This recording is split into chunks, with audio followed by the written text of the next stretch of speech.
Welcome to Fast Fix. Today I will show you how to create custom sticker on Snapchat. So once you open your Snapchat, you will automatically go to this camera and we will try to take a snap right here, for example.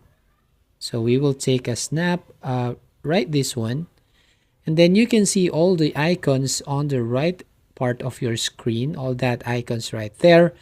So all we need to do is tap on the scissor icon, and then you can see the draw option right over here. So you need to tap on that and try to draw the surroundings of these items or this picture right here. So for example, so you will slowly but surely take this one.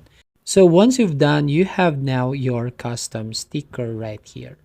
So that's it. If you find this helpful, don't forget to like and subscribe and ring the bell icon to notify you on the next video.